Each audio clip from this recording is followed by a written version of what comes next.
Hola, ¿qué tal? Buenos días. En esta ocasión nos encontramos en el restaurante Bohème Roche para escuchar las propuestas de iniciativa de política pública por parte de los miembros de la Comisión de Derechos Humanos y Seguridad Ciudadana del Mecanismo de Colaboración entre las organizaciones de la sociedad civil y el Gobierno federal, encabezada por el doctor Guillermo Porte Romero. Entonces, les agradezco mucho su atención, quedo como siempre a sus apreciables órdenes y tengo pues una buena información lista para trabajar con ustedes. Estamos armando ya cursos de capacitación, estamos formando cuadros. Ahorita estoy saliendo a todos los antros porque yo sigo a un cabalista que se llamaba Abraham Abulafia, y Abraham Abulafia no predicaba en la náhuatl, ni predicaba el Itamo, ni eso, o sea, predicaba en las cantinas, los bares, los tugurios, en donde se necesitaba que la gente recibiera información para que pudiera romper el círculo de vicio y transmutar de vicio a virtud. Entonces aquí nos vamos a estar encontrando en esta sagrada zona, cuando ustedes quieran, de repente aquí andamos, y en otros lugares igual con nuestros hermanos y amigos, y a la gloria del gran arquitecto del universo pasamos el micrófono para que continúen. ¿Quién quiere? Doctor. Gracias, con permiso. Me adelanto porque este es un tema que anunció primero el doctor Potter. Muy buenos días tengan todos ustedes. Soy el coronel y doctor Fernando Aguilar Ángeles, amigo de ustedes. Represento en primer término a la Confederación Nacional de Seguridad y Justicia y a la Unión Nacional de Derechos Humanos, Seguridad, Justicia, Migración.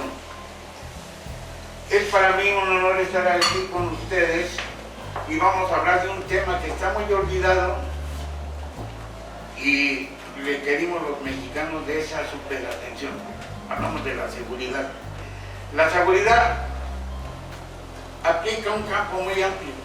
Empezamos hablando con la seguridad nacional. Tenemos a dos o tres ponentes de seguridad nacional que en este día el señor general de división diplomático mayor retirado con Alfredo López Agarnica se disculpa por mi conducto por no poder asistir. Lo mismo el general médico cirujano, general de división médico cirujano retirado, Víctor Manuel Rico Jaime, que tiene unas conferencias en la embajada aquí de Estados Unidos, aquí cerca.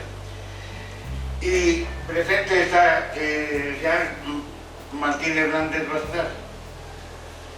Los temas de la seguridad nacional son tan amplios que abarca desde la educación, la salud y varias cosas que nos competen a nivel nacional.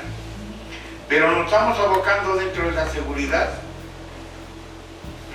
ciudadana, que es muy importante. Tenemos un proyecto de seguridad ciudadana que es dotarle al policía, para empezar, de una buena vida, buen sueldo, buen trato, mucha capacitación que nos hace falta, mucha capacitación. Esta capacitación viene no en un término de capacitación de 3 meses, sino de varios años, como se le hace a los militares, a los marinos, y sobre todo ahora a la Guardia Nacional, que ya la absorbió el ejército, que se están capacitando en el heroico colegio militar, ya con una licenciatura que muchas gentes critican pero no saben. Dicen, hay que quitarle lo de aspectos de policía al ejército, pero no encuentro una academia, un instituto, un colegio donde la capacitación se dé. Les dotaron a los gobiernos de los estados, a los municipios, de muchos recursos para su seguridad, para la capacitación, para el reclutamiento. Se gastaron el dinero, lo desviaron para otros rubros, menos para la seguridad. Y hay que ver que la seguridad en todos los países es muy cara. Capacitar a una gente, dotarla de uniformes, de equipo, de armamento, de vehículos, es muy caro. Y es más fácil echarse el dinero a la bolsa que aplicarlo en su cometido. Se trata de que este tipo de capacitación, reclutamiento a los policías, sea como en el ejército, a donde vaya un policía, asignarle una casa, habitación, donde se pueda vivir dignamente con su familia y quitarle de las inquietudes de la corrupción. Entonces, este programa es con la capacitación, aumentarle su sueldo, corregir a las autoridades, tanto la Procuración de Justicia como la impartición de justicia, que estamos mal. El país anda mal en eso, y no es de ahorita, no es de este sexenio, ya con anticipación.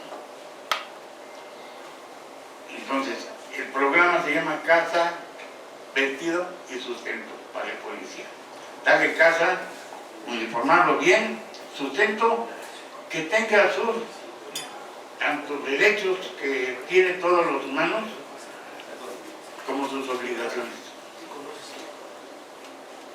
Si se le da una casa como renta y si va conservando esa casa, sigue en el activo como policía, ya cuando le toque pensionarse, jubilarse o retirarse del servicio activo, esa casa se le asigne esa casa como propiedad, que tenga un aliciente de qué llevarse después, porque algunas veces salimos con una mano atrás y otra adelante a enfrentarnos con la misma sociedad, con la misma vida. No alcanzan los recursos. Sí, el dólar estará bajando, está flotando el dólar, pero la canasta básica se está incrementando y no hay paridad. Estamos desubicados. Por ese lado, si mejoramos el modo de vivir del policía y la forma de ser, vamos a distraerlo de la corrupción. No va a tener por qué andar pidiendo mordidas ni dádivas en las calles. Tocamos el otro tema que me compete a mí, es la seguridad penitenciaria, que se le pasó aquí al doctor Potter. Estuve de director de penales federales alrededor de 4 años, 10 meses. Hay muchos autores que escriben sobre las prisiones, pero escriben porque platican con uno que estuvo ahí, platican porque ven películas, pero no han vivido la vida dentro de un penal. Y ahí en el penal yo vivía, salía cada 15 días, un día o dos, de acuerdo a la lejanía. Pero hay que recorrerlo por dentro, hay que saber del problema y por qué está ahí. Hay más procesados que sentenciados. La impartición de justicia, ¿qué pasó? No hacen su trabajo. Y si uno se mete con los jueces que van a decidir una sentencia, o les dieron dinero, o tienen intereses de otro tipo. Entonces hay que desterrar todo eso. ¿Cómo quieren que entregue las autoridades penitenciarias al interno y lo liberan? Pues hay que prepararlo. La reinserción debe de existir siempre no haya corrupción. Y si hay corrupción, no hay una persona que se integre en la sociedad, como en los modales, como en trabajo, con un oficio. Ese programa, que es el que estoy proponiendo como política pública, de que haya una reinserción cabal, una reinserción muy profesional, una reinserción con ganas de que el delincuente se integre nuevamente a la sociedad, pero que no vuelva a delinquir. Entonces, es eso. ¿Para qué hacemos más cárceles? Se agarraron haciendo cárceles y las que adoptaron un sistema donde empresas importantes, ICA, Prodemex, Tradeco y otras, crearon el penal, le dieron contrato a Leonino por 22 años, 2 años para construir el penal y 20 años para administrarlo. ¿Qué administran? Por la alimentación, el mantenimiento, los uniformes, el servicio médico, únicamente el Estado, la seguridad y la legislación que se lleva dentro del penal. el contrato que se hizo con ellos fue por 2.550 internos. Si hay 2.000, se pagan 2.550. Si hay 1.000, 2.550. Si aumentan los 2.550, cobran lo adicional. Hay 8 penales que se crearon, así. Y ahorita les falta como 20 años para terminar. Los penales que eran del Estado, ya sacaron a la gente y la están metiendo a esos penales para cubrir la cosa. Porque un interno en uno de los penales de los mejores de América, que está en Hermosillo, cuesta 8,000 pesos diarios por interno. ¿Por qué? Alrededor de 8,000 pesos. La alimentación, el hospedaje, el servicio médico, uniforme, todo lo que conlleva la estancia de un interno ahí. Entonces, mejor capacitarlos, sacarlos y disminuir la delincuencia, porque este presupuesto que se asigna anualmente al sistema penitenciario federal es muy grande. Nos estamos quedando sin dinero. Por eso luego las autoridades no tienen otro rubro en que gastar. Las calles están con baches, lo del alumbrado, inundaciones. ¿Qué pasa? Estamos desfasados en la administración. Y acuérdense que esto es como política pública, también vamos a hacerlo por México. Si no trabajamos por México, estamos trabajando para un sexenio, para un partido político, para un gobernante. Al gobernante que eligió el pueblo vamos a apoyarlo porque es nuestro representante, es nuestro presidente. Pero hay que exigir que se gobierne. Vamos a tratar de que las políticas públicas que se propongan den resultados, no nada más que queden ahí en el escritorio, o como les decíamos antes, en el tintero. Y pues les agradezco. Muchas gracias por su atención.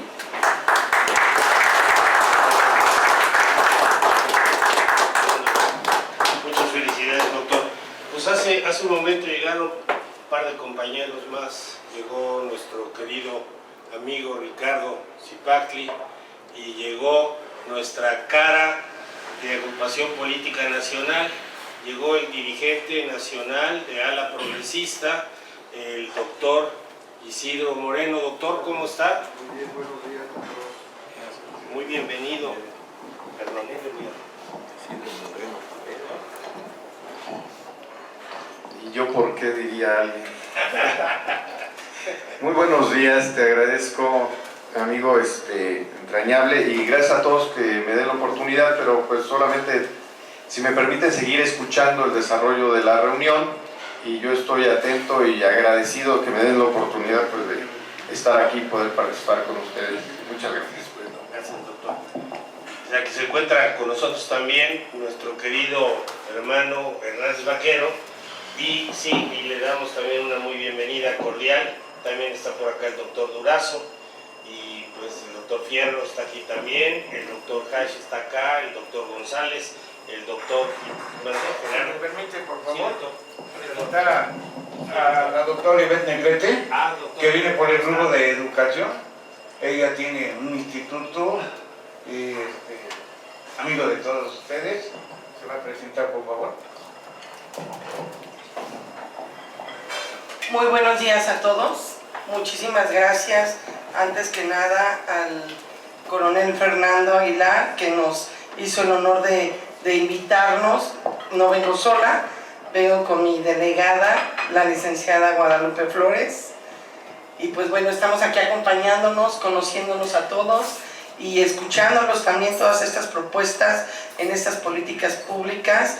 Y pues sí, efectivamente es súper importante ir compaginando cada uno de los temas que ustedes están abordando, pero más importante aún es llevar a cabo esas políticas públicas en cada uno de esos temas de manera específica. Yo comparto la opinión que manejó el doctor Fernando, el coronel, pero también me gustaría muchísimo que esas capacitaciones a nosotros que yo represento, bueno, antes que nada, yo represento a la Consolidación Internacional de Abogados, damos asesorías jurídicas, damos todo tipo de capacitaciones implementamos todo tipo de políticas públicas, hemos llegado a ir a diversas alcaldías, a la Cámara de Diputados, senadores, al Poder Judicial, perdón que les dé la espalda, gracias. Hemos llegado a muchos lugares a tratar de capacitar, no nada más a elementos de policía, también llevar la educación pues desde los niños, niñas, adolescentes, las mujeres violentadas, los hombres también, porque ya hay violencia vicaria también en diversos estados se ha implementado, y pues en cuestión de seguridad, en cuestión de los elementos de policía, pues también es súper importante, como bien lo decía, esas políticas públicas de fomentar que ellos tengan una vivienda y evitar que ellos sean corruptos. Pero también es muy importante ver a dónde estamos ahora parados, porque yo veo las noticias y veo todo el tiempo que ya el ciudadano atacó al elemento de policía. Entonces, también ellos no están protegidos. ¿De qué manera estamos protegiendo a quien nos protege? ¿De qué manera ellos se pueden acercar a alguna autoridad o su sindicato, que no todos lo tienen, para poder saber su forma de cómo van a actuar ante esa situación? Están vulnerables y digo, vulnerables ellos y vulnerables nosotros como ciudadanos, porque hay veces que los mismos delincuentes los atacan y ¿qué pasa con ellos? ¿Qué hacen? No saben a quién acudir, porque de la primera manera en que quieren acudir ya son sancionados y ya administrativamente los quitan de sus puestos. Entonces yo creo que no va por ahí, más bien es capacitarlos en la forma de cómo van a deber actuar, en la forma de cómo se tienen que conducir, y también ubicarlos para que ellos también sepan cuáles son sus derechos que tienen que exigirle al ciudadano y a quien va a defender, para que esto no se vuelva vulnerable, y ellos al sentirse protegidos, al sentirse con un mejor salario, pues vamos a estar mejor también nosotros como ciudadanos y vamos a estar mejor protegidos. Y esas capacitaciones que nosotros hemos llegado a darles, no nada más a los elementos de seguridad ciudadana, a los elementos de proximidad, a los policías de investigación, desafortunadamente ha habido ocasiones, no puedo mencionar nombres, en que de 6 meses de una capacitación les dan 3 meses. Y no nada más es manejar el derecho. Yo tengo una maestría en juicios orales, maestría en Derecho Constitucional Amparo y tengo un doctorado en Derecho, pero a los elementos de policía, ¿de qué manera los están capacitando? Nada más haciéndoles saber sus derechos humanos, nada más haciéndoles saber cuáles son las leyes. No, hay que capacitarlos en criminología, en criminalística, en todas las áreas del derecho, para pues que ellos sean mejores, y no nada más a ellos, también a los ciudadanos. Y hay que ser más humanos, hay que ver los valores que tenemos para ser más prudentes, todos nosotros como ciudadanos, y pues por supuesto, al capacitar a unos vamos a capacitar a todos. Muchas gracias y estoy para servirles. Recuerden por favor cómo es que trabajamos. Tenemos 40 temas. Cada tema está encabezado por alguien de las personas que están aquí presentes. Todos los que están aquí presentes hoy encabezan temas o comisiones o ejes. Entonces, ustedes pueden hacer propuestas de sus ejes, temas o comisiones denominadas las propuestas políticas públicas. Las políticas públicas que ustedes proponen se hacen llegar a la Secretaría de Gobernación por parte del Ejecutivo. La obligación de Gobernación en ese momento es canalizarlos al área del gobierno federal que se encarga de ejecutar ese plan. Desde luego hay propuestas legislativas y entonces las propuestas legislativas se canalizan a través del Poder Ejecutivo y entonces a través del Poder Legislativo. Entonces tenemos pues que trabajar a través del Legislativo, pero tenemos también, y es muy importante tener en mente, que tenemos una cara de nosotros que es una agrupación política nacional. Aquí está el dirigente de la agrupación política nacional que se llama Ala Progresista. Hoy en la tarde nos convoca a una reunión en el Partido Revolucionario Institucional porque Ala Progresista va con el Frente Amplio. Entonces nosotros somos del partido político, pero tenemos también una cara que tiene cumple con el requisito de hacer política, y eventualmente de ahí pueden salir alcaldes, pueden salir diputados, pueden salir senadores, pueden salir candidatos. Entonces tenemos pues que tener claro también que podemos salir a trabajar, podemos trabajar para bajar esto, ¿no? Miren, voy a pedir, por favor, al doctor Jorge Hash. Doctor Hash, ¿está amable? A sus órdenes, doctor. Si se presenta usted y su comisión. Bueno, ya que está con nosotros, mucho gusto, soy Jorge Hash. Gracias al doctor Porter por esta oportunidad de colaborar con cada uno de ustedes.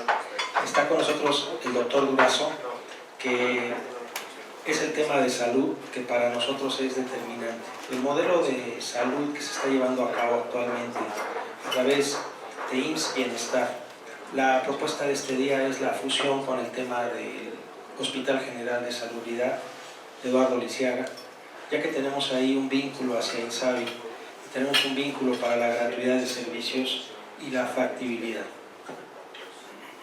Ese sería el eje toral. El eje toral sería tercer nivel para el doctor también, neurocirujano. Muchas gracias, doctor. Y también el respaldo hacia la prolongación hacia institutos de salud correspondientes. Ejemplo, Instituto Nacional de Cardiología, Ignacio Chávez y el Instituto, etcétera, etcétera, etcétera. Ese sería el primer eje toral, doctor, de este día. Muchas gracias. Gracias, doctor. Por favor. Buenos días a todos, soy Federico Acosta Ruiz Peinado, soy descendiente del emperador Moctezuma, a través de su hija Isabel de Moctezuma. Soy el 15º, pertenezco a la 15ª generación del emperador, o 14ª después de Isabel. Isabel tuvo 5 matrimonios, en el 5º matrimonio casó con Gonzalo Cano Saavedra. Yo vengo precisamente del hijo, Juan Cano Saavedra, vengo del hijo Gonzalo. Ella tuvo 5 hijos ahí, 2 mujeres, Catalina e Isabel, y 3 hijos varones, Gonzalo, Juan y Pedro. Yo vengo de Gonzalo. En mis bisabuelos se volvieron a unir las 2 ramas de la familia, los padres de mi abuela, y esa es la manera en que esto se prueba, es a través del censo enfitéutico que estuvo a cargo de la corona por 300 años, y en la independencia de México, en los tratados de Córdoba, Agustín de Iturbide reconoció con Juan de Donoyú el registro de toda la familia y la deuda que había por las propiedades que les pertenecían, que eran Tacuba, Metepec y Huixquilucan, y esto se pagó hasta 1934, o sea que mi abuela percibía la pensión, que era el pago de la renta por ellos. Ahora bien, ¿qué hago yo aquí? Bueno, pues el tema es que mi visión del imperio azteca o mexica es muy diferente a lo que nos ha platicado la mitohistoria, y así lo llamo porque francamente lo que hicieron ver no es la visión del derrotado, del vencido, que son los mexicas, y el mundo que se vivía aquí hace 500 años es muy diferente a lo que podríamos pensar. Era un reloj suizo, como funcionaba, todos los elementos de la sociedad, todos los ciudadanos tenían una función en la sociedad que desempeñaban, y todo era por el progreso del pueblo mexica. Un pueblo que fue nómada por 200, 300 años, que llegó a establecerse al Valle del Anáhuac, que era lacustre, y después de establecerse, y después de estar 18 años en Chapultepec, se establecen en el centro del lago. Y entonces, en 100 años, lograron una ciudad increíble y un desarrollo social formidable. Ellos lograban hasta 8 cosechas en las chinampas, cuando normalmente cualquier cosecha serían dos cosechas por año, ¿no? Entonces levantaron edificios impresionantes, y vino la expansión después de la independencia de Azcapotzalco. En 1425 de ahí en adelante viene la expansión, y lo que se diría del pueblo mexica pues no eran lo sanguinario que se dice, ni eran todo lo que se les ha calificado. Realmente era un imperio comercial, es prácticamente lo que ahorita practica México o Estados Unidos o la Unión Europea con tratados de libre comercio. Eso es lo que aquí se hacía, se respetaba al vencido, y sus mayores avances, además de la medicina, la ingeniería, la arquitectura, la matemática, pues eran los avances sociales. Entonces la sociedad funcionaba, como lo dije, como reloj. Entonces todos cabían, todos estaban ahí muy bien, y a mí me parece que actualmente, o sea, puedo ahondar en esto, me puedo ir muy largo, pero veo que el tiempo apremia. Aquí lo importante es que en los tiempos actuales, lo que a mí me parece que falta en México, y es de donde viene todo el desorden, los mexicas tenían un especial interés en la educación. Todos los que vinieron a conquistar o a ocupar México tenían menor educación que los indígenas que estaban acá. Niños y adultos iban a la escuela forzosamente obligados por los padres, por el gobierno, por el Estado, y tuvieron unos códigos de conducta impresionantes. Entonces nos falta muchísima formación moral actualmente en México, nos falta muchísimos códigos de conducta, y para terminar pronto, pues eso es el recuperar nuestra identidad y traer lo mejor de nuestro pasado al presente. El punto aquí de unión que yo estoy buscando es que para lograr esto necesito, y estoy trabajando en ello, en el reconocimiento del gobierno de la descendencia, lo tienen, y yo creo que es nada más cuestión de platicar con el director del Registro de Población e Identidad, porque si bien tiene la Ley Federal del Registro de Población e Identidad, también existe el artículo 2 de la Constitución, que son los derechos de los pueblos indígenas, y el artículo 1 de la Constitución, que son los derechos humanos, y los tratados y convenios internacionales en materia de derechos indígenas. Solamente con ese registro vamos a poder reivindicar a la gente. Todos los que están pidiendo limosna en la calle generalmente son indígenas y son mexicas, porque no tienen ningún faro, nada que los oriente, y perdieron toda su cultura. Y eso ocurre en México, desde Estados Unidos hasta Argentina. Eso es lo que está sucediendo. Pues muchas gracias a todos.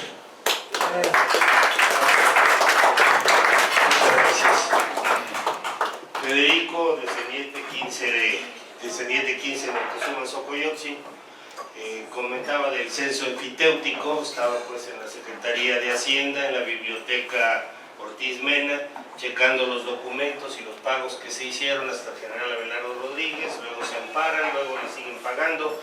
Luego está ahorita manejando su línea de transporte marino y algunos otros negocios como fertilizar su familia. O sea, no es de ninguna manera una persona que esté en la indigencia, sino él no está viendo en esto por su bienestar particular, sino por el bienestar particular de lo que se llamaba el Tlatoani, el Tlalocan y todas las tradiciones de los mexicanos, la Huehuetlatoli.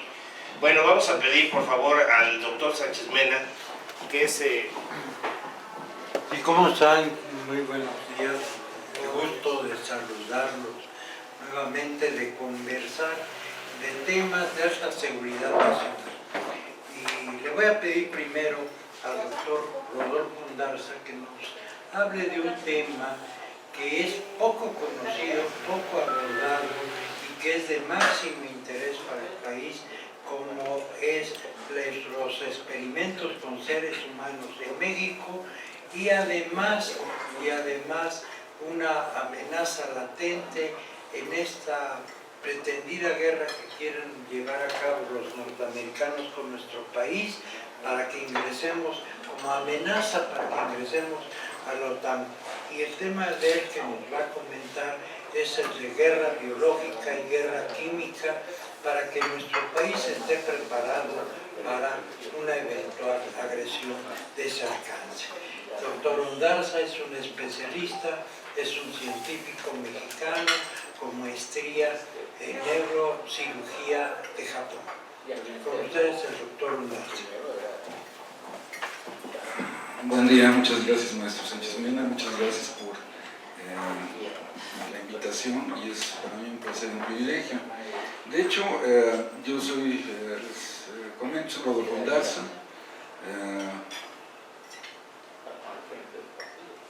soy rebelde, eso es lo que soy, y además creyente en la justicia, que es lo que creo que nos une a todos nosotros aquí, ¿no? Esto me lleva a ser no únicamente neurocirujano, sino con una subespecialidad en algo que se llama neurocirugía estereotáctica y funcional, con una maestría en ciencias biomédicas, un estudio de doctorado en ciencias médicas, con antecedentes en las Fuerzas Armadas. He sido teniente de corbeta a bordo de un guardacostas, el Ignacio de la Llave, en Guaymas, en la época del almirante de Ron Angulo, cuando él estaba por allá. Y bueno, hago también funciones de periodismo y además de activista de defensa de derechos humanos, he sido 2 veces corrido injustificadamente, las 2 veces las he ganado, del Instituto Nacional de Neurología, por crimen de lesa humanidad, tortura médica, denunciando este asunto, que además no sé si Reuters después quisiera platicar al respecto, sería también muy interesante, pero es una denuncia que hemos hecho a nivel internacional y que hemos llevado con el obispo Raúl Vera a la Comisión Interamericana de Derechos Humanos. Entonces, con todo este background, quisiera comentarles algo de lo que van a surgir, algunas propuestas como temas legislativos, por ejemplo, ¿no? Los enormes gastos dedicados a la carrera armamentista han alcanzado cifras récord, llegando a al 1.98 billones de dólares, 74.000 millones más que en 2019, mientras que el PIB mundial cayó un 4.4%. 5 países ostentan el 62% del gasto militar: Estados Unidos con el 39%, seguido de China, India, Rusia y Reino Unido. Con respecto a los países integrantes de la Organización del Atlántico Norte, se elevó a 1.1 billones, lo que representa el 56% global. Hay tropas norteamericanas en al menos 134 países del mundo, donde existen unas 800 bases militares.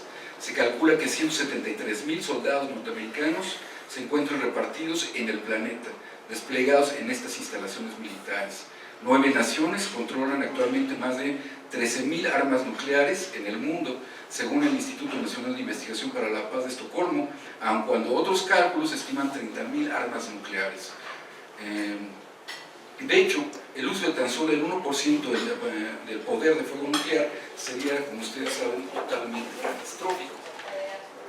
En la Universidad de Princeton, por ejemplo, tiene un estudio denominado Plan A, que muestra que habría unos 34 millones de personas muertas y más de 57 millones de heridos en pocas horas de iniciar una guerra nuclear en la actualidad. Por otro lado, un estudio internacional de la Universidad de Rutgers de Nueva Jersey estima que fallecerían 770 millones de personas tras el estallido de las bombas, y en el peor de los escenarios, más del 75% del planeta estaría muriendo de hambre dentro de 2 años de haberse iniciado una guerra nuclear. Esos son algunos de los antecedentes de por qué necesitamos un protocolo que lleve a la protección de la población mexicana contra la guerra nuclear, contra la guerra química y contra la guerra bacteriológica. Debemos considerar que además del frente de Ucrania, hay otros frentes de guerra en África, Medio Oriente y Asia Central, entre otros sitios en Etiopía, Siria, Afganistán, Yemen, Israel, Palestina. La guerra bacteriológica también puede tener efectos mundiales, aun cuando su dispersión inicial sea local. Recordemos sobre el periodo de la conquista española, precisamente en México, en donde debido a las enfermedades la curva demográfica se desplomó a tal punto que se estima una pérdida de entre el 85 y 90% de la población originaria en apenas un siglo debido a las epidemias de viruela, sarampión y salmonela. Es como un ejemplo, ¿no? El índice de mortalidad para la peste negra o peste bubónica pudo alcanzar al 60% en el conjunto de Europa. Se calcula que en la península ibérica y en Toscana pudieron haber perecido por esta causa entre el 50 y 65% de la población. La población europea bajó por esta pandemia de 80 millones a 30 millones entre 1347 y 1353. Bien, entonces, solo comentar que el COVID, por ejemplo, sumó 15 millones entre 2020 y 2021. Estas enfermedades y muchas más pueden ser usadas como armas biológicas en lo más de 300 laboratorios que existen para tal efecto, debido a que los organismos vivos pueden ser impredecibles y muy resistentes, por lo que su propagación puede quedar fuera de control y tener resultados no previstos en un plan militar original, por lo que las bioarmas son potencialmente devastadoras a escala mundial. Ahora, veremos nada más ya para terminar las conclusiones y las propuestas, porque el escrito es grande. De las conclusiones de la pandemia COVID-19 aprendemos importantes lecciones. Los grupos vulnerables son siempre los más afectados. Es indispensable el fortalecimiento del primer y segundo nivel de atención médica, dedicados a la promoción de la salud y a la prevención de las enfermedades, así como de los sistemas de vigilancia epidemiológica, lo cual se suma pues al fortalecimiento ya del tercer nivel de atención que comentaba el doctor, con el decreto de Andrés Manuel en diciembre de 2020, con la gratuidad, ¿verdad?, y con este programa de bienestar en la federalización. Entonces, que es algo también importante en ese primer y segundo nivel de atención, a lo que el Estado debe garantizar el acceso efectivo al derecho humano a la salud, cuya atención debe ser universal y gratuita y no discriminatoria. Se requiere entonces, como una de las propuestas, pues la modificación del artículo 4 constitucional, con el fin de que el Estado garantice a la población el derecho humano a la salud. Actualmente el artículo 4 no lo garantiza. Entonces necesitamos que el Estado garantice al pueblo de México el derecho humano a la salud, el acceso, ¿verdad? Existen complejas dificultades de coordinación ante un sistema de salud fragmentado en múltiples subsistemas. Eso tiene que terminarse. La politización y la infodemia dificultan los esfuerzos sanitarios, es lo que aprendimos, por eso necesitamos un excelente equipo de manejo de comunicación entre estados, como el de una posible pues, guerra bacteriológica o una subsecuente pandemia. Que por cierto, pues, sabemos todos que cada vez hay más datos que nos hacen cuestionarnos el origen del COVID-19. O sea, salió de algún laboratorio de Wuhan. De otro lado, había los Juegos Olímpicos militares en Wuhan poco antes, no sé de cosas, ¿no? No es necesario el endeudamiento nacional para el control de una pandemia, ni tampoco la privatización del sector. Es otra de las enseñanzas, y afortunadamente fuimos de los pocos países no endeudados. Es necesario el involucramiento y la participación de la sociedad en su conjunto. Es necesaria una mayor inversión en salud, incluyendo la salud mental, que ese es otro de los puntos. Necesitamos invertir más en salud. Actualmente la inversión no llega al 3% para salud, y si vemos lo que se invierte en salud mental, la verdad es que es horroroso lo que tenemos para salud mental. Yo creo que cualquier programa de salud tiene que tener como vanguardia la salud mental, y eso nos lleva precisamente a la disminución de la violencia, desde la violencia doméstica hasta la violencia en cualquiera de sus órdenes. Pero necesitamos tener salud mental, es fundamental. No podemos concebir que una persona diabética pueda tomar sus medicaciones, que pueda hacer ejercicio, si está con ansiedad, con depresión, con ese tipo de problemas. La salud mental tiene que estar adelante, tiene que ser el arma de vanguardia. Con eso. Muy amable, muchas gracias, doctor. Con su venia, estimado doctor y amigo,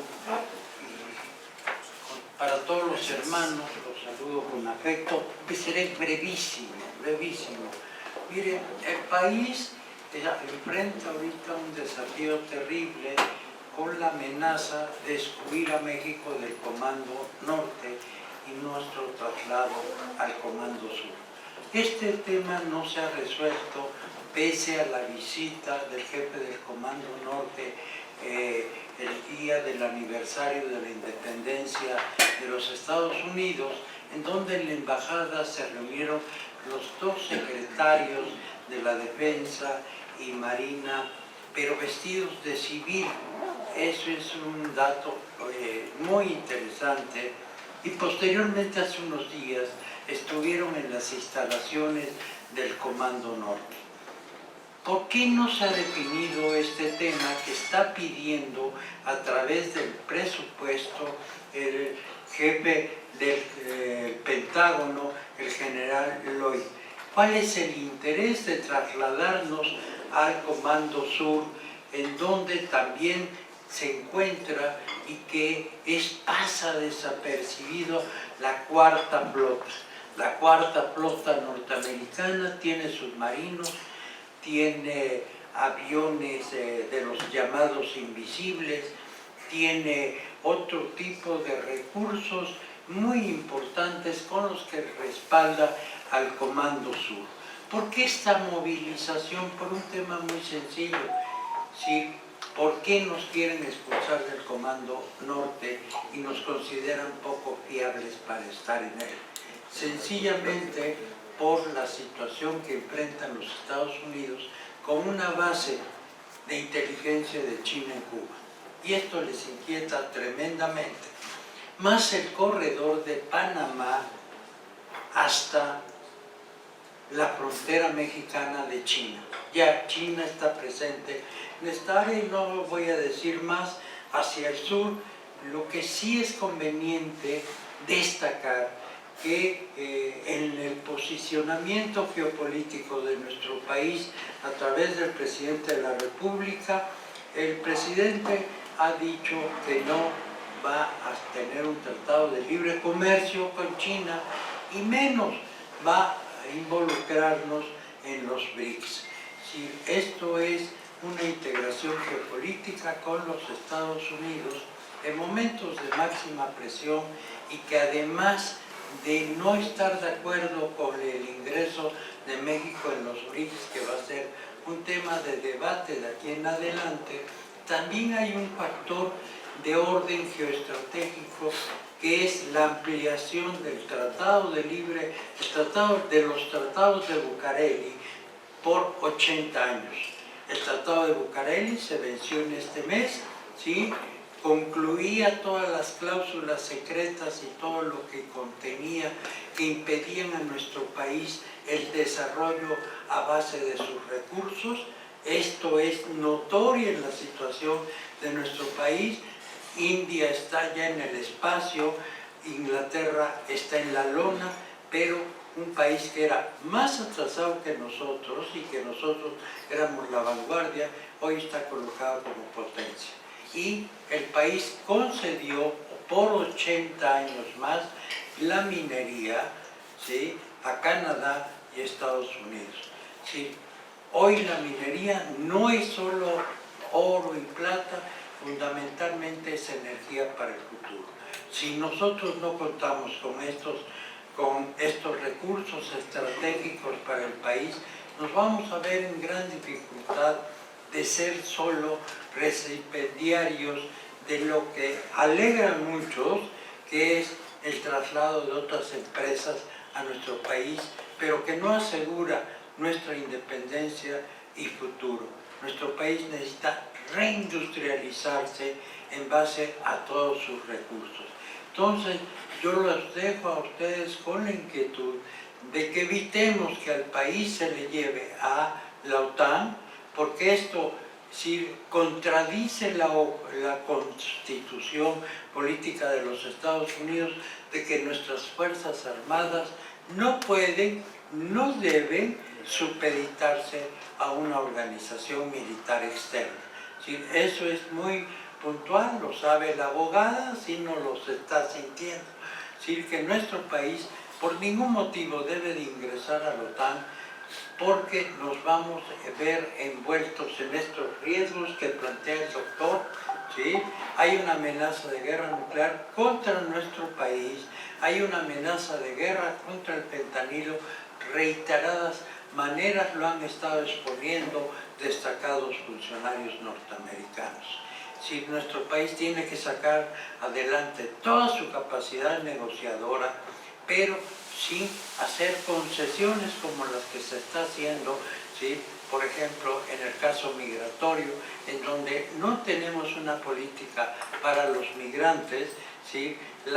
El Instituto Nacional de Migración está en manos norteamericanas. Necesitamos que los instrumentos de México, ¿sí? Estén a sus órdenes. Cierro brevemente. En la frontera norteamericana, en nuestro territorio, se han abierto nuevas regiones militares y una muy importante en Ciudad Acuña, en donde el director de la escuela militar es el nuevo comandante. Ayer hubo cambios muy importantes en una subsecretaría y en la oficialía mayor. Esto es producto de nuevos mandos que hay en el país, que debemos de estar muy atentos a qué responden estos nuevos mandos, y desde luego el que tenemos hoy al frente del ejército, un jefe del Estado Mayor al que responde la nueva estrategia de seguridad en adelante. Les agradezco su paciencia y les doy un abrazo muy fraternal. Gracias. Nuestro querido amigo, colega, compañero, el doctor Sánchez Mena, que preside el área de geopolítica en la Sociedad Mexicana de Geografía y Estadística. Siempre un privilegio escucharlo. Le vamos a pedir al general Martín Massart que nos haga favor de darnos su mensaje. Por favor, general. Yo me adelanté un poco, pero hay asuntos de la agenda nacional que son urgentes.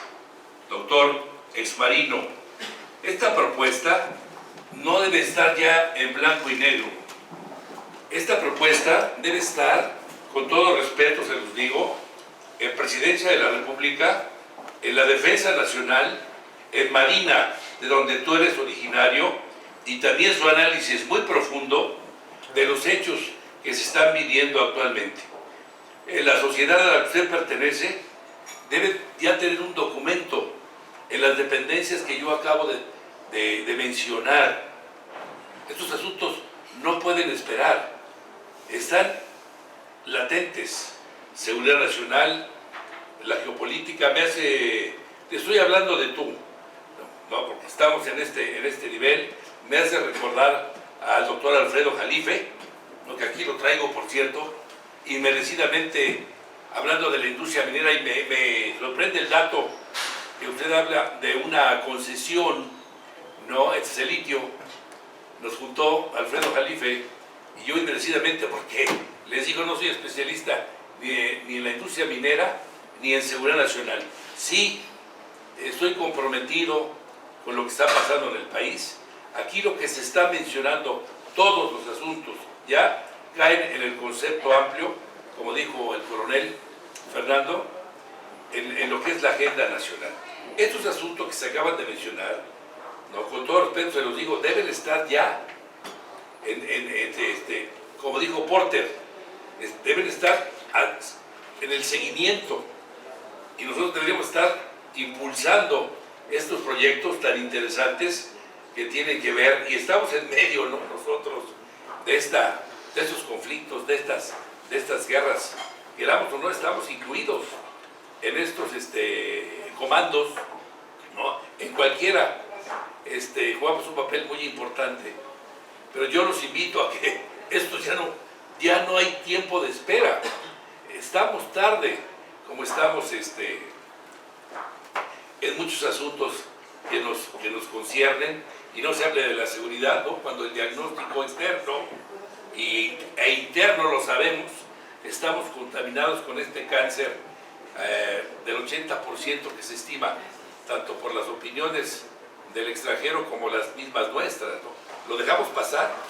¿Quiénes son corresponsables? Pues en principio todos. Y ahorita la responsabilidad va a caer más sobre las Fuerzas Armadas. Ese es el peso, ahí está el peso, ahí está la gran responsabilidad. Los movimientos de que usted menciona son movimientos ya muy sistemáticos, ¿no? El inspector pasa a ser el oficial mayor y el oficial mayor pasa a ser el subsecretario y el que estaba de subsecretario pasa a situación de retiro. Estos ya son procedimientos que nosotros definimos como procedimientos sistemáticos de operar. Yo tengo 14 años retirado, o sea, ya no estoy representando tampoco a la defensa, mis opiniones son personales, ¿verdad? Lo que digamos aquí, y no traigo ninguna representación de la defensa o en su caso de Marina. He sido un mexicano privilegiado. Se me ha dado, la verdad, todo gracias a Dios. Yo digo gracias a las oraciones de mi madre y gracias a mis jefes e instructores que tuve. Y aquí estoy. Me trataron muy bien. No había attaché militar, era yo capitán y me trataron casi como attaché. Después llegó el general Ruiz Pérez, que también es descendiente de su familia, ¿no? O trae ese antecedente de los Ruiz Pérez, una familia de militares, Guillermo, Leobardo, Víctor Manuel, todos formados también en Europa, y he sido un privilegiado. Pero ahora estamos aquí, estamos comprometidos, ¿no? Que no quede aquí en la grabación, esto como dice Porter, tenemos ya que impulsar estos asuntos, ya son de ahorita, no vamos a hacer ahorita una agenda, y que me disculpen, en serio se los digo, eso ya debe estar, no debe estar en ese papel, ¿no? Y lo que usted dice también, ¿dónde está la sociedad? ¿Qué ha hecho ahorita? Con todo respeto le digo, este diagnóstico, este análisis tan profundo que usted hace, ¿dónde está? Pregunto. Es un trabajo de la Academia de Geopolítica. Sí.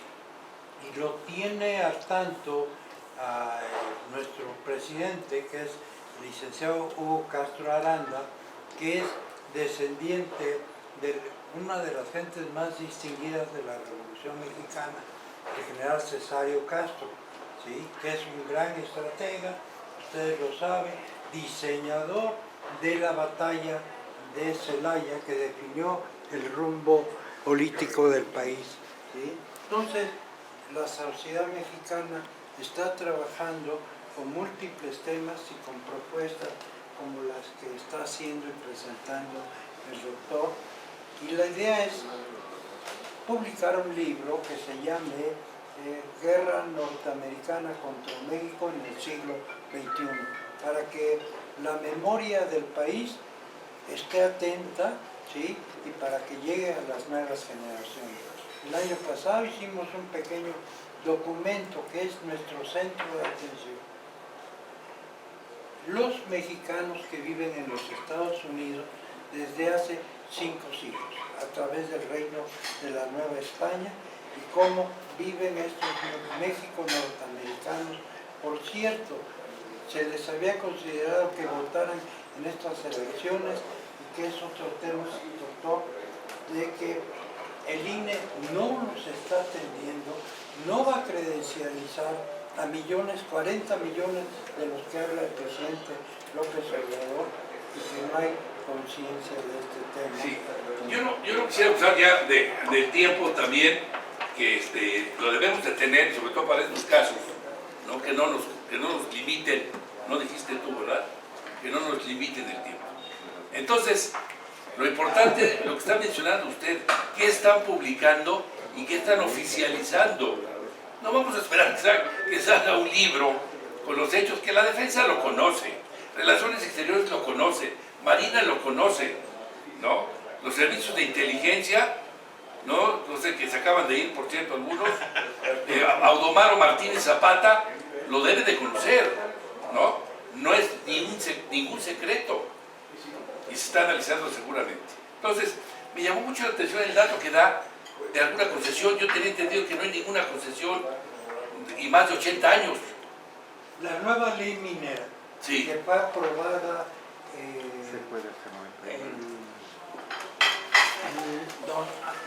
en Donceles, ahí fue aprobada esta ley minera, Sí. entre un paquete de 20 leyes, ¿sí? Y al vapor. Por eso esto fue negociado desafortunadamente en la Secretaría de Gobernación por el anterior secretario, con el apoyo de la secretaria de Economía y la secretaria... Yo sabía que no había, y el presidente ha anunciado que no hay ninguna concesión en esta, es un abuso, ¿no? Yo tampoco soy especialista en la industria minera, debemos que tener mucho cuidado con ella también, porque nos han saqueado oro, plata, y no obstante seguimos siendo el primer productor de plata, ¿no? Sí, ¿qué es lo que representa la concesión? Sí. Todas las dadas desde el presidente Salinas hasta la de Peña Nieto. Todas fueron ratificadas por 80 años, excepto el litio, que no ha logrado avanzar. Tenemos tierras raras, otros recursos muy importantes, ¿sí? Y que significa que nuestro futuro está hipotecado. Tenemos que rescatar, ¿sí?, la minería para el futuro del país. Bueno, brevemente, voy a dejar esto, está en PDF, es un ensayo que lo debió haber hecho Alfredo Jalife, y me dijo, no, hazlo tú. Entonces lo hice, se lo voy a dejar aquí en PDF, para que a través de ustedes se mencione, si ustedes se quieren gastar un dinero, que lo veo difícil, porque tampoco, está el libro de litio, aquí está mi artículo, con el de Alfredo Jalife y otros estudiosos del tema. Entonces, la industria, asunto de seguridad nacional, la minería, ¿no?, como columna vertebral de tantas columnas que debemos de tener, y no sé qué editorial es, pero aquí está por fila, Alfredo Jalife aquí me incluyó, y lo regañé, porque yo soy de bajo perfil, y me está mencionando aquí. Balconeando. Gracias por el micrófono, y estos asuntos hay que presentarlos ya, porque no hay tiempo ni para esperar un libro. Bueno, muchas gracias, general. Muchas gracias, doctor. Muchas gracias, doctor. ¿Podría? Sí, doctor. Doctor Porter, nada más agradecerles sus gentiles palabras, mi general, y comentarle que yo soy egresado del Instituto Nacional de Neurología y Neurocirugía, donde he contendido por la dirección 2 veces. Pero tu especialista, Alfredo Jalife. Exactamente, era lo que yo quería decir. Manuel Velasco Suárez lo considero yo mi segundo padre, que fue fundador del instituto. Premio Nobel. Sí, y junto con Jalife. Lo participaron. Jalife es muy buen amigo. Lo voy a ver mañana. Me lo saludo mucho. Con mucho gusto. Por favor, gracias. Felicidades y gracias por el comentario. Bueno, muchas felicidades y muchas gracias, doctores. Muy importante su participación. Y desde luego, sí, pues es algo que nosotros aquí tenemos más o menos claro. Morena, como saben ustedes, está en este momento trabajando sobre lo que le llaman Proyecto de Nación 2024-2030. Hoy día en YouTube pueden encontrar 57 videos de 3 horas de duración cada video, en donde tocan diferentes temas. También tenemos al señor Urría Ordóñez, que está trabajando en un programa de gobierno, políticas públicas, etcétera. Pero tenemos aquí con nosotros al doctor Isidro Moreno, que preside una agrupación política nacional que se llama Ala Progresista, y en esa organización que tiene el doctor hay espacio para quienes ustedes quieran también participar en esa trinchera.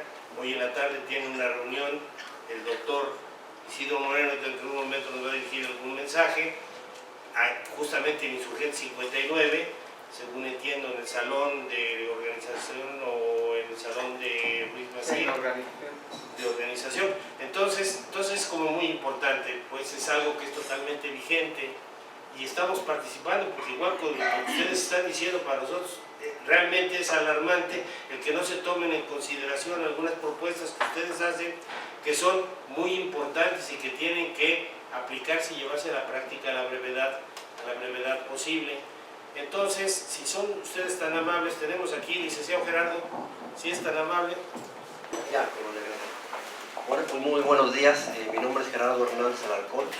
Soy apoderado de la Unión Mexicana en Seguridad, Justicia, Derechos Humanos e Inmigración. Soy abogado postulante en materia laboral. Es un gusto conocerlos a todos ustedes y quedo a sus órdenes para cualquier tipo de trabajo o cualquier comentario, y espero poder trabajar de la mano con ustedes y seguir adelante. Un gusto.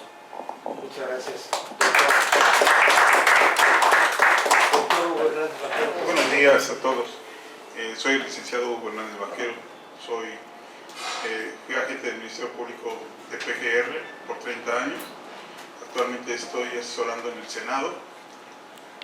Agradezco la invitación también con el licenciado, con el hermano Potter, que nos ha invitado.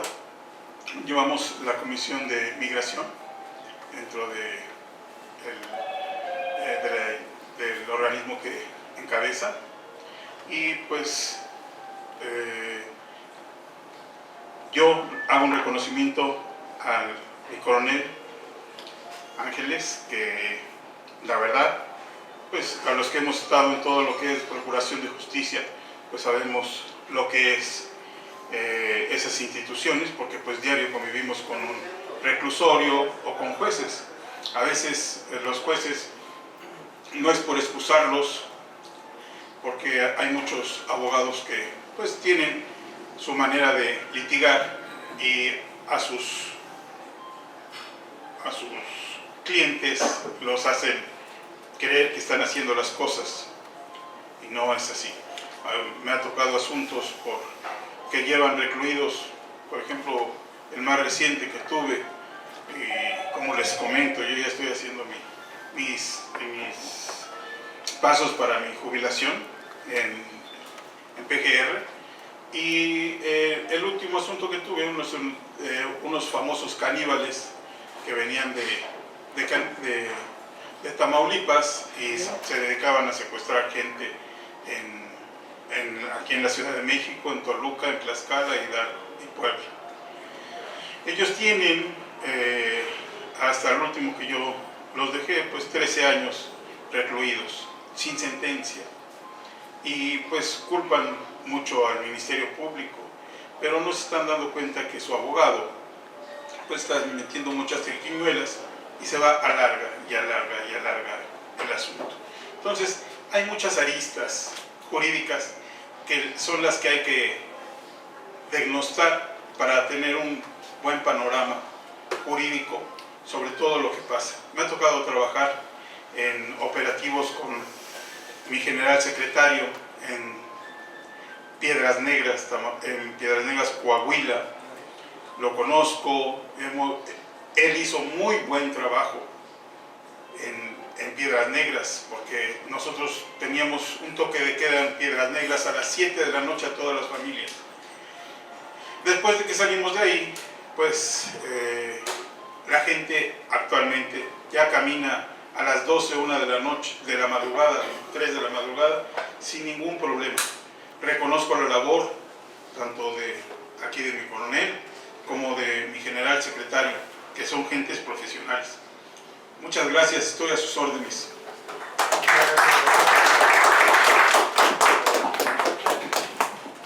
Bueno, pues el licenciado Hernández Vaquero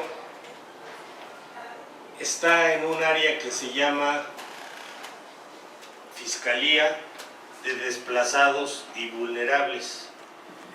Una persona que tiene o es forzada a salir de su lugar de origen, es desplazada, y de acuerdo a la legislación internacional, Tribunal de la Haya, los desplazados y el desplazar es un delito de lesa humanidad.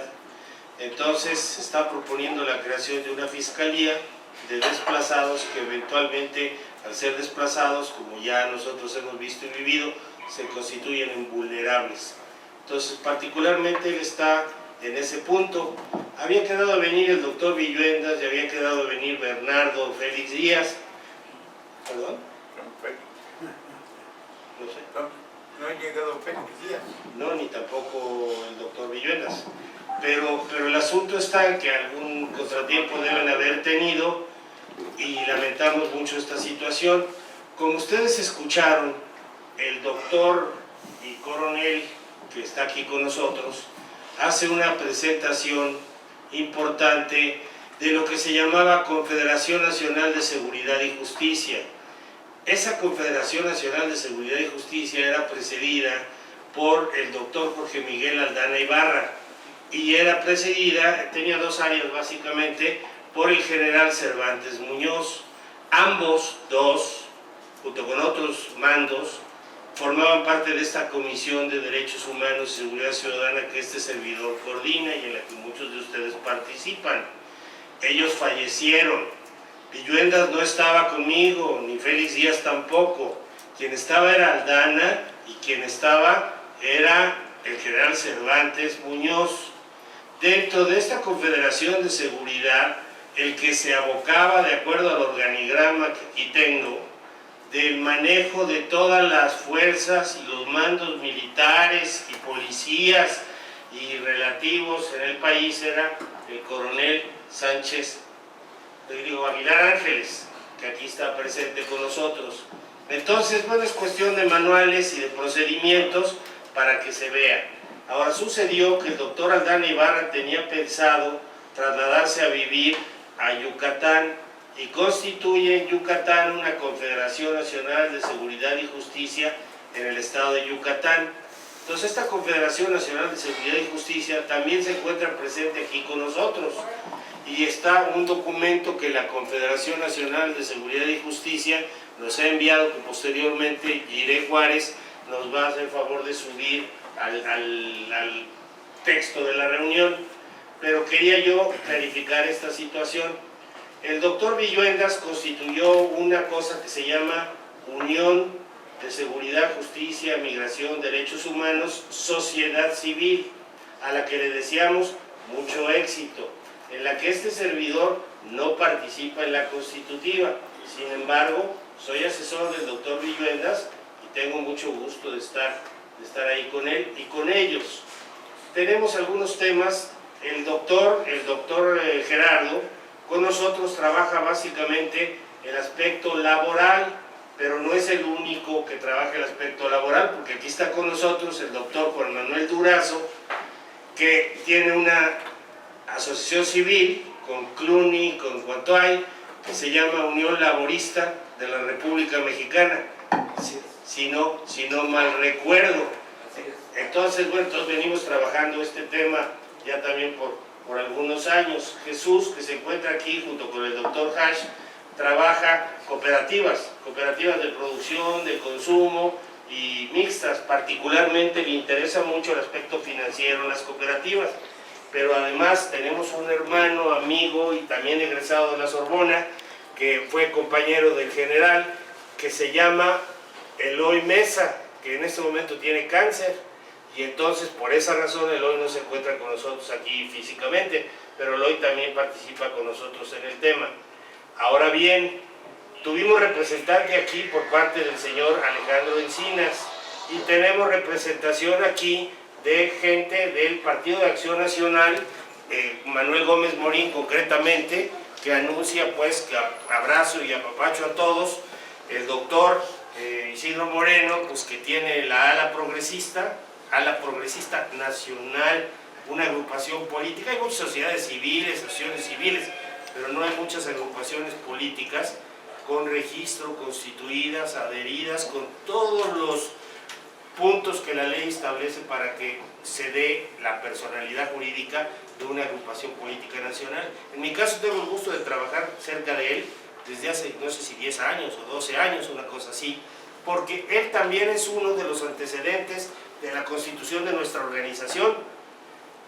Él tiene con él también a Yolanda Campa Limón, y Yolanda Campa Limón, como ustedes saben, es vicepresidenta con nosotros en algunos de los temas que nosotros trabajamos.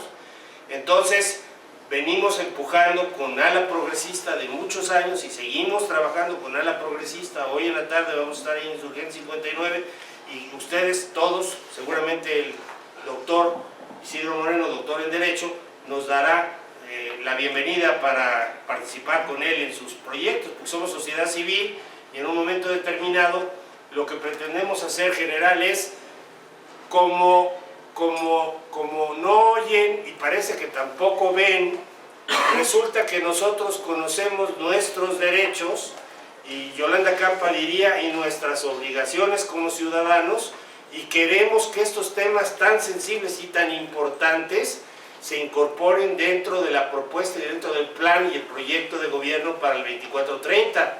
Así lo hicimos con el señor Peña Nieto. Allá fuimos a dar con Gómez Morín y nos vinculamos con la licenciada Carolina Villano. Fuimos a trabajar a Lomas de Chapultepec, hicimos varias propuestas y luego lo hicimos ahora con don Felipe Calderón. Aquí está quien llevó los documentos y las felicitaciones y las porras y los aplausos. Pero no queremos nada más porra, aplauso y medalla, reconocimiento y diploma. Queremos que se ejecuten los programas porque ustedes, los especialistas en los diferentes temas que se abordan, están proponiendo temas muy sensibles para la seguridad y para la vida del país. Nosotros tenemos un experto en el grupo de nosotros, el doctor Zipacli. El doctor Zipacli conoce muy bien la ley y entonces sabe también qué derechos tenemos y qué podemos hacer. Le vamos a pedir que nos dirija unas palabras. Doctor, por favor. Buenos días a todos. Yo soy director de área en la CNDH y veo asuntos de los que aquí se han mencionado, desplazamientos por la explotación de minas por parte del narcotráfico. Estuve estudiando el asunto de los Levarón, el multihomicidio, y creo que son temas que son de seguridad nacional que deben estar en la agenda, el lavado de dinero en las campañas. Creo que el narcoestado que tenemos y que por mucho tiempo se ha venido desarrollando, se debe a que se permite el financiamiento privado de las campañas y que no hay control para detectarlo. La reforma de 2015 pretendió generar diversos candados, ya no hay aportaciones anónimas, todo eso se empezó a quitar. Sin embargo, hay muchas maniobras para poder filtrar el dinero de la delincuencia a través de los propios gobiernos, y eso es algo muy grave.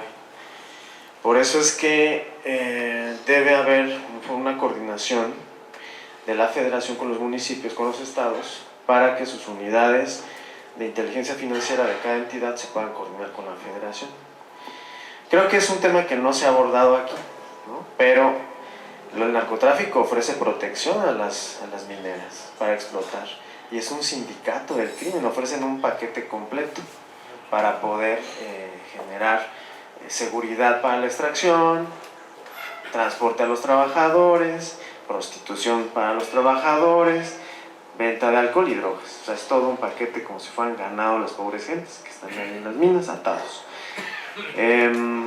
Hay desplazamiento de las comunidades para que se pueda explotar el mineral, pero todos esos problemas no existirían si hubiera un control de los circuitos financieros de las redes criminales. Pero como le resulta rentable al poder político que está en quien sea, porque de ahí sale dinero para comprar votos, para comprar despensas, para las dádivas, pues es funcional. Y es algo muy grave que no se toque este tema. O sea, que no se toque este tema en la agenda política nacional. Y que no se haya tocado todo el sexenio, por supuesto. Y que tenemos a un señor Lozoya que ya va a salir liberado porque dice que no debe nada, ¿no? Por el asunto de agronitrogenerados, por ejemplo. Cuando es un asunto bien estudiado, pero ¿qué sucede aquí? ¿Quién tiene esos asuntos? ¿Qué fiscal? ¿Qué ministerio público? ¿Están claras sus aportaciones, sus ingresos, su dinero? ¿O lo están sobornando? Porque así como ese asunto de agronitrogenerados que todos conocemos, pues hay miles de asuntos, de gente desaparecida, secuestrados, ¿no? Tráfico de drogas, gente acusada de delincuencia organizada. Otro tema bien interesante y bien particular, la delincuencia organizada, ¿genera o no víctimas con sus fuegos cruzados? Yo creo que sí. Al inicio del sexenio, en la ley contra la delincuencia organizada, ley federal, se estableció en el artículo 6 o 5 una de las hipótesis que era asociarse tres o más personas para generar facturas de operaciones inexistentes, operaciones fiscales inexistentes. Esta reforma con motivo de una acción de inconstitucionalidad que interpuso la CNDH de Luis Plasencia, el anterior presidente, él interpuso esa acción de inconstitucionalidad antes de entregarle el cargo a la presidenta Piedra. Es interesante cómo esta acción de inconstitucionalidad señalaba que no podía criminalizarse en una ley especial como es el Código Fiscal de la Federación y el nuevo Código de Procedimientos Penales o Código Nacional de Procedimientos Penales. No podía disponerse que fuera delito el emitir facturación falsa. Se promovió la acción de inconstitucionalidad, la Corte declara inconstitucionalidad de estos artículos y en consecuencia la Ley Federal contra la Delincuencia Organizada también declara, se deroga esa fracción del artículo 5. De verdad es un narcoestado, es un narcoestado donde se protege todos estos circuitos financieros. Y es un tema que nos está estudiando, ¿no? ¿Dónde están estos estudios de inteligencia para saber cuántos gobernadores, cuántos presidentes municipales han tenido estos sistemas para empoderarse y que siguen siendo amenazados? O sea, están siendo amenazados también. Los policías todo el tiempo están siendo intimidados, pero para saberlo tampoco se sabe. No hay un control, los centros de control y confianza de los exámenes psicológicos para saber si están siendo intimidados, están siendo coaccionados. No hay nada de eso. Nadie sabe quiénes son. Y es un problema muy grave de la seguridad nacional, ¿no? Para poder entrar después y entender qué pasa con el litio, qué pasa con todo esto que mencionaban, pues es un tema, ¿no?, básico, ¿no? Y que la sociedad requiere respuestas, pero no se están haciendo las preguntas correctas. Si no se hacen las preguntas correctas, no vamos a tener una respuesta correcta. Y ese es un problema, ¿no? Pues es todo lo que les quería compartir. Gracias.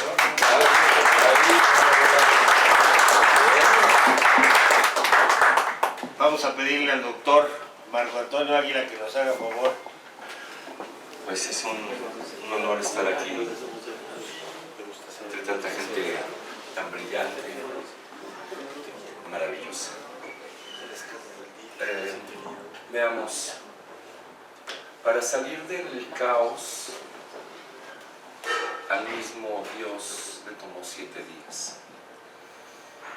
Creo que la mejor inversión es prevenir llegar a ese caos. Prevenir y todas las ideas maravillosas de medicina, de seguridad nacional, de cultura, de educación, todas ellas requieren algo. Comunicarlo, enseñarlo. Alguna vez don Benito Juárez dijo que la educación es fundamental para la felicidad de los pueblos. Esa educación puede ser lograda única y exclusivamente comunicándola. La Secretaría de Gobernación por años ha tenido su programa en los medios de comunicación, que es La Hora de México. La hora de cámbiale de canal, ¿verdad? O apágale.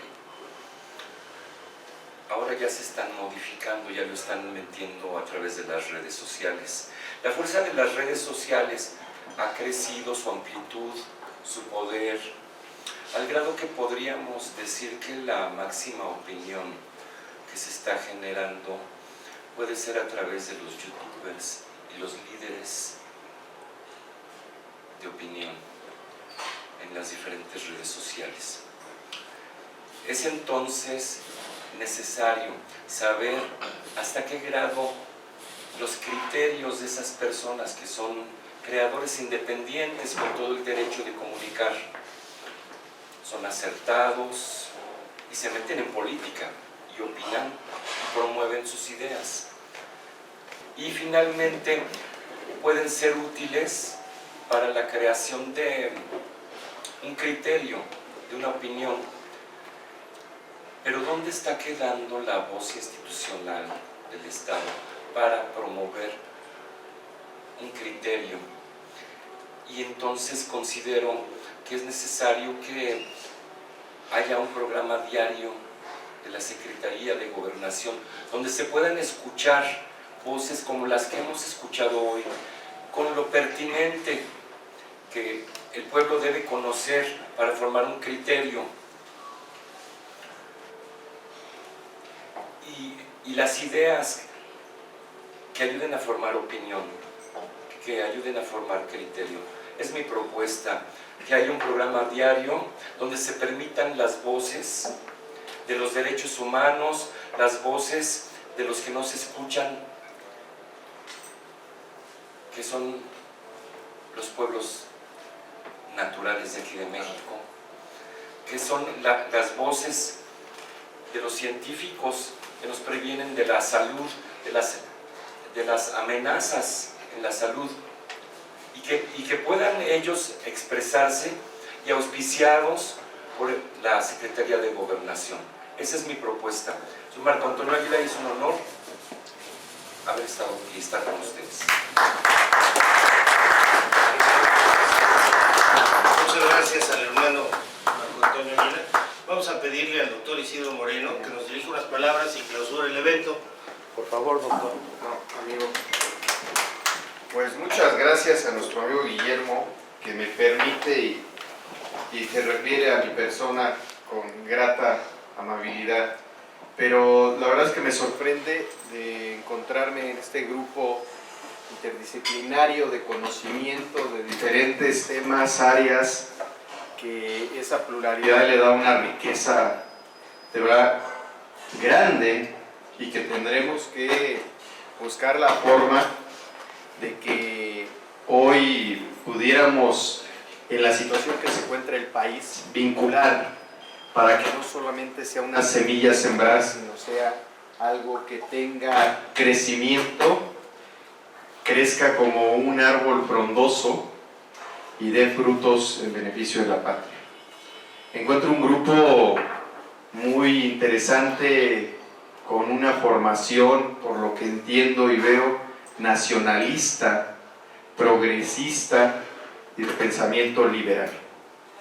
Y donde todavía somos formados en la corriente histórica que hoy encuentro desde la fundación de la Gran Tenochtitlán, 1325, Códice Mendocino, la siguiente etapa de la llegada de los españoles, podrían algunos decir extremadamente conquista y otros una mezcla, pero hoy somos ese producto de 1521 a la caída de San Hipólito de la Gran Tenochtitlán, y damos otro salto a la independencia con los héroes en 1810, inicio de la independencia, pero consumación hasta septiembre de 1821 con los tratados de Córdoba y el último virrey. No le quedó otra a Don Ojú, lo tenía Santana, San Juan de Ulúa, y por orden de Iturbide trasladado a Córdoba para firmar los tratados, y además murió aquí, ya no pudo regresar ni a España, el último virrey que se peleó por la República, pero terminó siendo la primera monarquía ya conocida como imperio Iturbide, que eso le costó la vida posteriormente, y el gran movimiento que tuvimos, que hoy es el reflejo de la Constitución que nos rige, de la Revolución, y que hoy vivimos una circunstancia donde México nos exige ser a todos soldados de la patria y hacer algo por este país, porque quienes estamos viendo, podríamos en este momento, estamos en buen tiempo de sentarnos a ayudar a construir el nuevo programa de gobierno y acercarnos con la gente que lo está construyendo y vincularnos cada quien en las diferentes áreas que le corresponden. La verdad que sería desperdiciar tanto conocimiento en temas tan importantes, que algunos son urgentes, que la nación requiere y necesita. Y qué bueno que el Creador me da la oportunidad de encontrarme con este grupo por algo, me trajo aquí con nuestro amigo Guillermo, que siempre ha estado tenazmente y entusiastamente, porque luego eso ya no se tiene, y aquí los veo todavía comprometidos con algo que se llama México. Y yo creo que el bien superior deja abajo cualquier interés, por personal y bueno que sea. Te agradezco mucho, me des la oportunidad y termino. Soy Isidro Moreno, soy de Zacatepec de Morelos, tengo una agrupación a la progresista en la cual participan algunos de mis compañeros que hoy aquí también me acompañan. Soy egresado de la Facultad de Derecho de la UNAM, con estudios en licenciatura, especialidad, maestría, doctorado y algunos estudios, la George Washington, Carlos III y la Complutense de Madrid. Y me reitero como uno más de ustedes, alguien dijo en la historia, si no mal recuerdo, Vicente Guerrero, que la patria es primero. Gracias. Antes de que concluyan y tomando en cuenta lo que comentó de alzar la voz con todas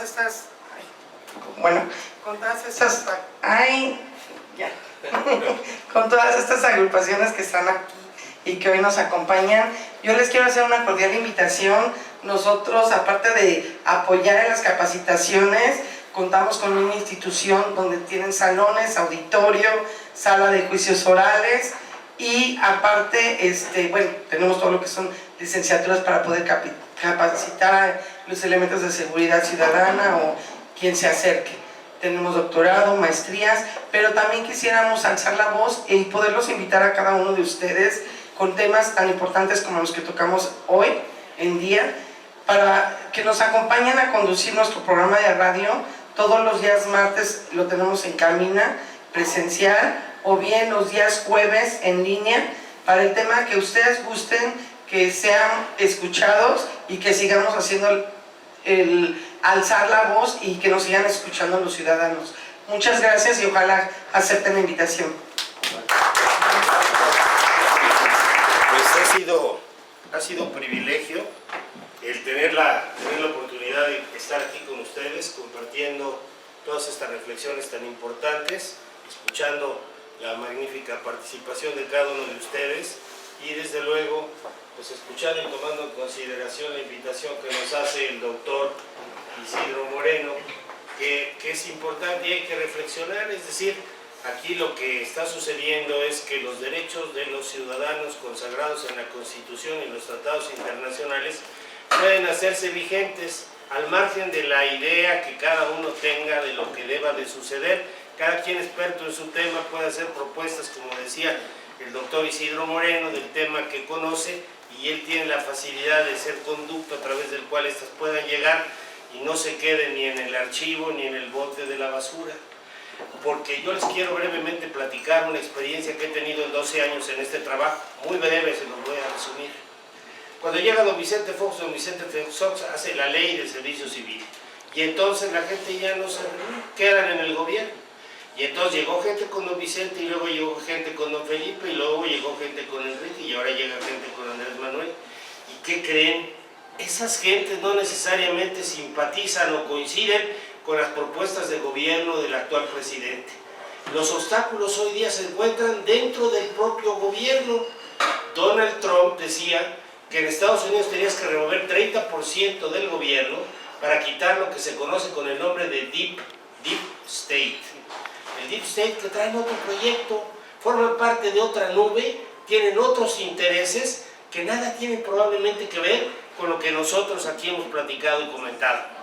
Pues les deseo que tengan una excelente tarde, saludos muy afectuosos a todos ustedes y a sus organizaciones, y desde luego a quienes no vinieron, un abrazo con cariño, y estamos pues aquí en pie y a la orden. Gracias, doctor, gracias.